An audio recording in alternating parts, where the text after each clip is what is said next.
से जो है अफसोस था इस बात में, क्योंकि मैं 8वीं बार जब मिला तो गवर्नर साहब ने कभी नहीं कहा कि आपके पास जानकारी आपके विभाग से नहीं मिल रही है। शुरू के दिनों में जब मैं पहली बार दूसरी बार मिला कि भी मैं इसको स्टडी कर रहा हूँ, मैं कुछ डाटा मंगा रहा हूँ, यहाँ तक कि गवर्नर हाउस में इन्होंने जो है कुछ अरसा वहाँ पर जो है पटवारी से लेकर कानूनों तक भी बुलाए कागज़ देखने के लिए।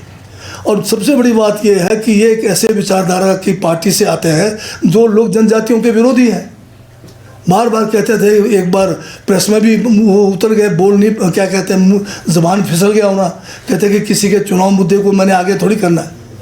तो चुनाव मुद्दे ही होते हैं जिसको गवर्नर ने आगे करना होता है, नहीं तो गवर्नर ने अपना मुद्दा आगे करना होता है। तो ये जो है इन्होंने ये कहा कि जो है सरकार से जो है जानकारी नहीं मिली, ये बहुत ही मतलब गैर जो है जिम्मेदाराना एक वक्तव्य है। और गवर्नर रहते हुए इसका मतलब आप अक्षम थे।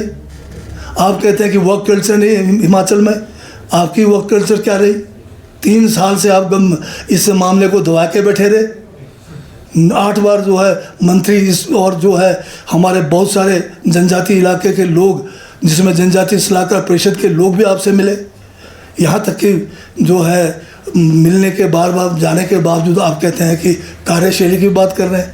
अपनी कार्यशैली की बात कीजिए। आपने हिमाचल के लिए क्या करके गए हैं?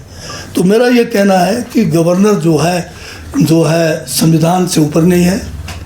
हिमाचल विधानसभा के अंदर भी, पर उस रोज़ मैं था नहीं वहाँ पर जिस दिन इनका अभिभाषण हुआ था इस बार बजट में, उस दिन भी भाषण नहीं पढ़ के चलेंगे। बताइए आपकी कार्यशैली कैसे रही है? आपने जो हम जनजाति लोगों के साथ बहुत बड़ा अन्याय किया, अगर 3 साल पहले आपने फैसला लिया होता ज़मीन देने का, आज हमारे वहाँ पर जो है फल भी आने वाले होने थे। हज़ारों लोगों को जो है आज बगीचे होने थे, उसमें जो है उनकी आमदनी बढ़नी थी। मैं बार बार गुहार लगाता रहा कि जनजातीय क्षेत्रों में लोग पलायन कर रहे हैं। हम बॉर्डर इलाके के लोग हैं, बॉर्डर से लोग जो है पलायन कर रहे हैं। अगर पलायन रोकना है केंद्र सरकार को तो हमें बसाने का काम कीजिए ना। तो ये काम जो है भाजपा की संकीर्ण सोच के कारण जो हमारे पूर्व जो गवर्नर थे उन्होंने बहुत बड़ा नुकसान हिमाचल प्रदेश के जनजातीय क्षेत्रों का किया। और संवैधानिक पद पर रहते हुए उन्होंने अपने गरिमा पद की नहीं रखी और उल्टा हमें जो है कोस के चले गए और गलत बातें कह के चले गए। यही मैं कहना चाहता था। नए गवर्नर आए हैं, उनसे क्या उम्मीद? तो आपकी बात सही है, क्योंकि 2.5 लाख करोड़ से ज़्यादा का लोन जो है मोदी सरकार ने लिया, परंतु फिर भी जीएसटी का जो पैसा है वो इतना है कि हम सभी स्टेट्स को बढ़िया तरीके से चला सकते हैं, जहां पर ये रेवेन्यू डेफिसिट ग्रांट देने की ज़रूरत है। परंतु मोदी सरकार की जो केंद्र में जो पॉलिसियां हैं, जो नीतियां हैं, जो धन होने के बावजूद उसको गलत तरीके से करके जो है वो हिंदुस्तान को कंगाल करने पे चले हुए हैं।